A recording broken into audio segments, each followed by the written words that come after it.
Hey there, fellow marketers. Professor Wolters here, and today we're here in Freiburg, Germany at the train station. And today we're going to talk about our competitive strategies that you might see businesses use out in the world today, okay? Now, there's two overall competitive strategies I want to talk about. One is called a differentiation strategy, and the other one is a cost leadership strategy. And I'm going to give you an example of the trains here in Germany to explain those differences, okay? Now, if you have what's called a differentiation strategy, you're making your product different. You're making it special. So people are willing to spend more money to buy it. I mean, think about it. If you're here in Germany, you get that Mercedes. It's got the leather seats and a nice sound system and stuff like that. So you're willing to pay more money for it versus a Volkswagen, which has usually not as cool of a stereo, not as cool of a design, things like that, right?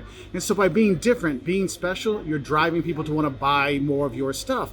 Also, you do this in order to kind of create loyal customers because they know, hey, if I get a Mercedes, it's going to be really cool because they're always really cool. So you have that kind of mentality when you're looking at this differentiation strategy. If you're looking at retail, this is kind of the strategy that a Target would do in the US, where they have really nice stores, that everyone's in the nice uniforms and the nice layouts and the nice products, the displays and stuff like that. Therefore, with all those extra costs, it means you're going to have to raise your prices anyway. But people kind of expect that because it's different, it's special. And the thing is the more you differentiate your products, the more likely it is that you can beat some competition in some area. Maybe it's in comfort, maybe it's in speed, maybe it's in other things. For example, here in Germany, there's multiple types of trains. And if you take the ICE, okay, the Intercity Express, those you pay a lot more money for. Why? They're cleaner, they got comfier seats, they go like 100 kilometers an hour faster than the other trains. So you're gonna get there a lot faster, a lot more comfort, and people are willing to pay the extra for that. So they have a differentiation strategy. Now the thing is, not everyone can be special and different, and not everyone can afford that kind of stuff.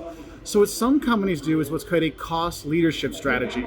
This is where you're going to be doing things cheaper in order to pass on that cheapness, those savings, onto your end customer. So here in Germany, Aldi is famous for its cheap prices. But when you go into Aldi, you're going to have to put your coin in for the wagon. You might have to bring your own bags. You're going to not have a ton of selection of all kinds of stuff, but it'll get you the basics at a super low price. And there's people that really value that. And so places like Aldi or Wal-Mart really focus on that cost leadership. And the thing is, doing this cost leadership is not just about having low prices, it goes throughout your business.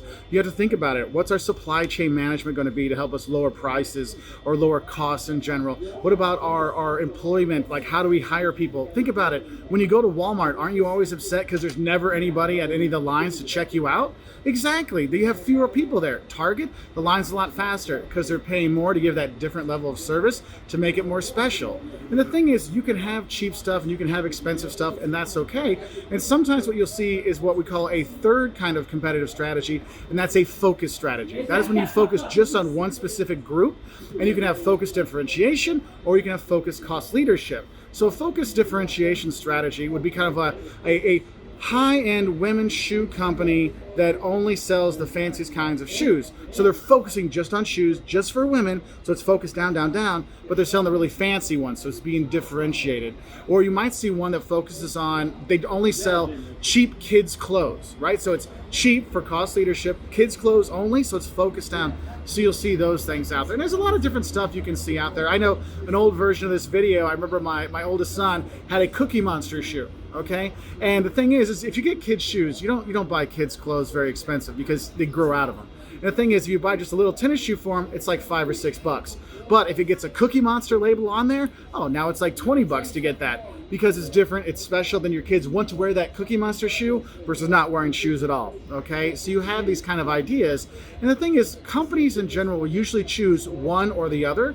We're either going to do cost leadership or we're going to do differentiation because people kind of focus that way. You either go to Target or you go to Walmart. You go to Kaufhof or you go to, Aldi. You have this split. Because what happens is if you don't pick and you kind of get in the middle, that's where you can have problems. In the US, if you think of Sears and Kmart, they've had a lot of trouble. Most have gone out of business because they're not as fancy as like a Target, but they're not as cheap as a Walmart. So if I want to save money, I'm going to go to Walmart instead. If I want something special, I'll go to the Target instead of this. So that's where you have some issues.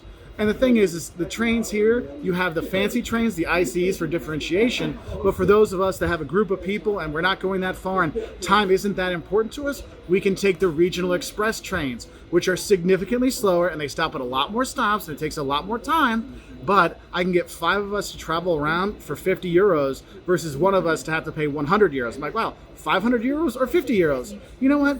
I'm willing to sacrifice an hour of train time to save that kind of money.